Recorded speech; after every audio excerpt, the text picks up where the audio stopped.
మేమేమి వైసీపీ వాళ్ళని టార్గెట్ చేసి ఎప్పుడూ మేము మాట్లాడలే. ఒకటి గుర్తుపెట్టుకోండి, వైసీపీ వాళ్ళు వాళ్ళ గురించి మాట్లాడవలసిన అవసరం అది వేదిక కూడా కాదు. పొలిటికల్ వేదికలు ఉంటాయి, పొలిటికల్ ఇంటర్వ్యూలు ఉంటాయి, వాటిలో మాట్లాడుకుంటాం. అంతేగాని ఇక్కడ సినిమా గురించి ఎక్కడ మేమే వాళ్ళ పేర్లు ఏం తేరలేదు. దానికి మీకెందుకు విషయం చెప్పి సినిమాగానే చూడాలి, రాజకీయంగానే చూడాలి. కాబట్టి మీరు చేసినందుకు నేను గౌరవంగా మీకు మెసేజ్ పెడుతున్నాను. మేము మామూలుగా మాట్లాడి ఆ అబ్బాయికి మంచి హిట్ రావాలని చెప్పేసి అయిపోయింది, వచ్చేసాం అంతే. దాన్ని తీసుకెళ్ళి ఏదో పెద్ద మత సామరస్యం, ఏదో పెద్ద నిషేధించాలి అన్నట్టు అది తప్పు అండి, అది చాలా తప్పు. ఎవరైనా చూడొద్దంటే మానేస్తారా? సినిమా సూపర్ డూపర్ హిట్ అవుతుంది, చూసుకోండి.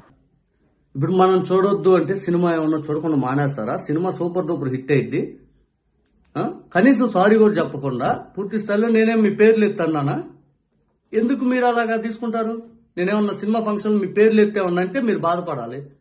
సినిమాది పొలిటికల్గా చూడాలి ముందు మీరు అని చెప్పి మాట్లాడుతుంటే, ఇంత బలుపు మాట్లాడిన తర్వాత కూడా సిగ్గు లేకుండా మనంగా నా సినిమా చూడగలిగితే మనంత వేస్ట్గా లేరు.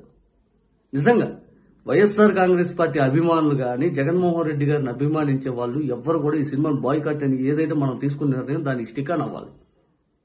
ఇది కరెక్ట్ కాదు అసలు. ఈ వే అతను ఒక లీడ్ రోల్లో ఉన్నటువంటి యాక్టర్ వచ్చేసరికి బయటకు వచ్చాయా మా సినిమాను బతికించండి అయ్యా అది ఇదని మాట్లాడుతుంటే, ఇతను ఇటువంటి చీప్ బిహేవియర్ చేస్తారా?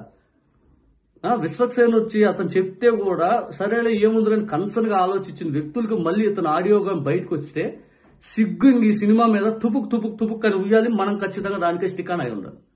అట్ర బ్లాప్ అయ్యేదాకా వాళ్ళకి అప్పుడు కూడా బుద్ధి రాదు. ఇంత తప్ప, ఇంత ద్వంద్వ వైఖరా, ఇంత నీచమైన ఆలోచనలు చేస్తారా? ఒక్కసారి మళ్ళీ వినండి, అతను ఏమన్నాడు క్లియర్ గా మళ్ళీ వినిపిస్తాను. అసలు ఇటువంటి నీచుని సినిమాలో అసలు పెట్టుకోకూడదు. ఎవరైనా చూడొద్దంటే మానేస్తారు. సినిమా సూపర్ డూపర్ హిట్ అవుతుంది. చూడండి, నేను అన్నదేదో మత సామరస్య ఇబ్బందులు జరిగిపోయినాయి అన్నట్టుగా మీరు ప్రచారం చేయటం అంటే నువ్వు అన్నది రైట్ అని నువ్వు ఫీలింగ్. నేనేం పేర్లు పెట్టానా? మీరెందుకు మీకేం సంబంధం అన్నట్టుగా మాట్లాడతావా? అవసరమా అవి? నిజంగా ప్రొడ్యూసర్ నిన్న చెప్పించాల్సిన సారీ అతని చేత, విశ్వక్సేన్ చేత కాదు. చెప్పించాల్సిన సారీ పృథ్వీ చేత, విశ్వక్సేన్ చేత కాదు. కానీ ఇక్కడ జరిగిన అంశం ఏంటి? ఇంకా కూడా బలుపు తగ్గకుండా ఇంకా కూడా మిస్బిహేవింగ్ ఇట్లాగే ఉంటే ఎవరు చూస్తాడు? బుద్ధి జ్ఞానం ఉన్నాడు ఎవడైనా చూస్తాడా? కొద్దిగా ఉండాలి మీకైనా కానీ. సినిమాని తీస్తుంటే అందరు చూడాలి, నా సినిమాని అందరి దగ్గర రీచ్ కావాలి, నా సినిమా పెట్టిన డబ్బులు రావాలి, నాకు పేరు రావాలని కోరుకుంటారు. ఒక సెక్షన్ ఆఫ్ ఆడియన్స్ మా సినిమా చూడకపోయినా బాధ లేదని చెప్పి ఇటువంటి పనికి మాట్లాడుతుంటే బుద్ధి జ్ఞానం ఉన్నాడు ఎవడైనా కానీ అవమానకరంగా రీతిలో అవమానించిన ప్రజలు సిగ్గు లేకుండా పోయి సినిమా చూస్తారా? సినిమా వాళ్ళకే ఎవడైనా సినిమా ఫంక్షన్లలో స్టేజులెక్కి సొట్టకూతలు కూసే పనికి మాలిన విధవులకే చెప్తున్నాను. మాది ఒక రాజకీయ పార్టీ. లక్షల మంది కార్యకర్తలు మా పార్టీలో ఉన్నారు. ఎంతోమంది కార్యకర్తలు వారి ప్రాణాల్ని పణంగా పెట్టి వాళ్ళ ఆస్తులు అమ్ముకొని కుటుంబాలను త్యాగం చేసి కుటుంబాలకు దూరంగా ఉండి అన్నీ సర్వస్వం కోల్పోయి రాజకీయాలు చేస్తున్నారు. మా పార్టీ అనే కాదు, ఏ పార్టీ అయినా. అండ్ ఇప్పటికీ ఈ రాజకీయ రణరంగంలో ఇబ్బంది పడుతూ జైళ్లలో మగ్గుతున్న వాళ్ళు కొన్ని వందల మంది ఉన్నారు మా వైఎస్ఆర్ కాంగ్రెస్ పార్టీ కార్యకర్తలు. మరి మాకు బాధ ఉండదా? మీకు ఒక వందల సంఖ్యలో మీ సినిమా కోసం పనిచేసిన వాళ్ళకు ఉపాధి కోల్పోతారో అదిదని మీరు ఆలోచిస్తున్నప్పుడు మీరు చేయాల్సిందేంటి? ఎవడైనా కానీ స్టేజ్ ఎక్కినప్పుడు రాజకీయాలు మాట్లాడొద్దని మీ సినిమా ఇండస్ట్రీలో అందరూ కూర్చొని తీర్మానం చేయాలి. అండ్ ఈరోజు మీరు వచ్చి సారీ చెప్తే మాకు చెప్తున్నాం కదా, మీ మీద కక్ష లేదు, మీ మీద మాకు ఎటువంటి ప్రాబ్లం లేదు. కానీ ఎవడైతే సొట్టకూతలు కూస్తున్నారో వాళ్ళతోనే మా ప్రాబ్లం, వాళ్ళతోనే మా పోరాటం. ఈరోజు మా వాళ్లకు బాధలుండవా? మా వాళ్ళు హర్ట్ గారా? ఎస్, ప్రజా తీర్పును మేము గౌరవిస్తాం. అది ప్రజా తీర్పా లేకపోతే ఈవీఎంలో ఇంకోటి అది మేము రాజకీయాల్లో చూసుకుంటాం. ఎవరికైనా రాజకీయాల గురించి మాట్లాడే హక్కు ఉంటుంది.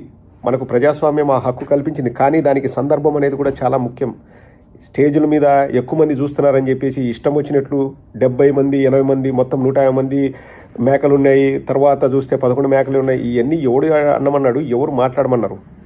ఇంకొకసారి సినిమా ఫంక్షన్లలో రాజకీయాల గురించి మరీ ముఖ్యంగా మా పార్టీ తరఫున మేము మాట్లాడుతున్నాం కాబట్టి మా పార్టీ తరఫున మాట్లాడుతున్నాం. వైఎస్ఆర్ కాంగ్రెస్ పార్టీ గురించి ఎవరైనా మాట్లాడితే మాకేం చేయాలో మాకు తెలుసు. మీరు సినిమాకు డబ్బులు ఖర్చు పెట్టారు, మీరు 30 కోట్లు పెట్టారు, 40 కోట్లు పెట్టారు, ఓకే ఫైన్. సినిమా అన్నది వ్యాపారం. మీరు వ్యాపారానికే ఇంత ఉంటే రాజకీయాలు అన్నవి ప్రజాసేవ చేయడానికి, ఆ ప్రజాసేవ చేయడానికి ఎంతోమంది కార్యకర్తలు అసూలు బాశారు, ఎంతోమంది జీవితాలను కోల్పోయారు, ఎంతోమంది ఇప్పటికీ జైళ్లలో ఉన్నారు, ఎంతోమంది ప్రాణత్యాగాలు చేశారు, ఎంతోమంది ఆస్తులు పోగొట్టుకున్నారు. ముందుండి జెండా బట్టి మోసిన కార్యకర్తకి ఎంత బాధ ఉండాలి గుర్తుపెట్టుకోండి. సినిమా ఇండస్ట్రీ వాళ్ళకి చెప్తున్నా, ఇది ఒక్క విశ్వక్సేనుకో ఇంకొక సేనుకో కాదు, మొత్తం ఆ సినిమా ఇండస్ట్రీ వాళ్ళకి చెప్తున్నా, don't rub on the wrong side. మీరు వచ్చేసి ఊరికే కెలక్కండి. మాకు మనోభావాలు ఉంటాయి, మాకు బాధ అనేది ఉంటుంది. ఆ బాధ కోపంగా మారితే ఎవరు తట్టుకోలేరు. ఇప్పటికైనా నేను కోరేది, ఆ 30 ఇండస్ట్రీస్ లఫ్ట్ గాడు బయటకు వచ్చేసి వాడు బేషరతుగా క్షమాపణ చెప్పి బయటకు వచ్చి మాట్లాడమని. రాజకీయాలు అన్నవి రాజకీయ ఆ రణరంగంలో తేల్చుకోవచ్చు. ఎక్కడో నంగి మాటలు మాట్లాడతా ఏదో అర్థం వచ్చేలాగా మాట్లాడి సునకానందం పొందితే ప్రజాగ్రహం ఎట్లుంటుందో శాంపిల్ మాత్రమే ఇది. ఇప్పుడు మీ సినిమాకు టీజరు ట్రైలరు అట్లుంటుంది కదా, ఇది టీజర్ కూడా కాదు, టీజర్ వస్తుందని చెప్పడం మాత్రమే. అందరు గుర్తుపెట్టుకోవాలి, YSR Congress party social media దేశంలోనే ది స్ట్రాంగెస్ట్. జగన్మోహన్ రెడ్డి గారిని ఎవరైనా ఒక మాట అనాలంటే ముందు ఈ సోషల్ మీడియాని టచ్ చేసి జగనన్న దగ్గరికి వెళ్ళాలి. అది కిరణ్ రాయల్ అయినా, 30 years పృథ్వీగాడైనా, ఇంకొక గొట్టంగాడైనా ముందే చెప్తున్నాం. కమెడియన్ పృథ్వీ 30 years ఇండస్ట్రీ అని చెప్పే కమెడియన్ పృథ్వీ అప్పుడు తిరుమల తిరుపతి దేవస్థానం సంబంధించి ఒక పదవి ఇస్తే ఆ పదవిలో ఉండి ఒక పనికి పాల్పడి అప్పుడు వైఎస్ఆర్ కాంగ్రెస్ పార్టీ ప్రభుత్వానికి మచ్చ తెచ్చారు. తర్వాత పార్టీ ఎక్స్పెల్ చేసింది, ఇవన్నీ జరిగిపోయి తర్వాత జనసేనలో చేరాడు. అంటే ఆ వివాదం చెయ్యాలి, వివాదాస్పదం అవ్వాలన్న ధోరణి ఆయనలో ఎక్కువగా ఉన్నట్టుంది. గేమ్ చేంజర్ ఆడే ఫంక్షన్ లో కూడా, game changer pre release function లో కూడా ఆయన కొన్ని వ్యాఖ్యలు చేశాడు వైఎస్ఆర్ కాంగ్రెస్ పార్టీకి సంబంధించి, ప్రభుత్వానికి సంబంధించి. దాని ఇంపాక్ట్ కొంత గేమ్ చేంజర్ పై పడింది బలంగా. ఇప్పుడు ఈ లైలా సినిమా సంబంధించి ప్రీ రిలీజ్ ఫంక్షన్ లో మేకలు అని 150 కాదని 11 మేకలే ఉన్నాయి చివరికని చేసిన వ్యాఖ్యలు కొంత దుమారం రేపి వైఎస్ఆర్ కాంగ్రెస్ పార్టీ సోషల్ మీడియాకు సంబంధించిన వాళ్ళు, అంటే ఆ సోషల్ మీడియా పూర్తిగా అనను, బట్ వైఎస్ఆర్ కాంగ్రెస్ పార్టీ సానుభూతి పరులు, వైఎస్ఆర్ కాంగ్రెస్ పార్టీని ఇష్టపడే వాళ్ళు, వాళ్ళందరూ బ్యాన్ లైలా సినిమా అని ఒక హ్యాష్ ట్యాగ్ తో ఇక ఇష్యూ స్టార్ట్ చేశారు. దానికి నటుడు విశ్వక్సేన్ వచ్చి వివరణ ఇచ్చుకోవాల్సి వచ్చింది. మాకేం సంబంధం, ఆయన మాట్లాడితే, పృథ్వీరాజ్ మాట్లాడితే మాకేం సంబంధం, చిరంజీవి గారు గెస్ట్ గా వచ్చారు, ఆయన రిసీవ్ చేసుకోవడానికి వచ్చేటప్పుడు పృథ్వీ మాట్లాడాడని. విశ్వక్సేన్కి ఆయన భయం ఆయనకు ఉండొచ్చు, ఎందుకంటే ఆయన కష్టపడుతున్నాడు ఈ మధ్యకాలంలోని, కొంత డిఫరెంట్ సబ్జెక్ట్స్ వస్తున్నాడు, నేను వెల్కమ్ చేస్తాను. కానీ పృథ్వీరాజ్ చేసిన వ్యాఖ్యలకి సారీ చెప్పాల్సింది ఎవరు? పృథ్వీరాజ్. విశ్వక్సేన్ చెప్తే సరిపోదని నా భావన. అయితే విశ్వక్సేన్ చెప్పారు కాబట్టి, ఇది కరెక్ట్ కాదని అన్నారు కాబట్టి ఖచ్చితంగా విశ్వక్సేన్ వ్యాఖ్యలను దాన్ని అడ్మిట్ చేసుకుని ఎవరైతే ట్రోల్ చేస్తున్నారో వాళ్ళు వెనక్కి తగ్గాలని నా అపీల్. కానీ పృథ్వీరాజ్ కూడా ఈ తరహా వ్యాఖ్యలను ఆపుకోకపోతే, ఆయన ఇలాంటి ఆడియో ఫంక్షన్ లో అతి తగ్గించుకోకపోతే ఖచ్చితంగా ఆ సినిమాలకి ఖచ్చితంగా ఎఫెక్ట్ పడుతుంది.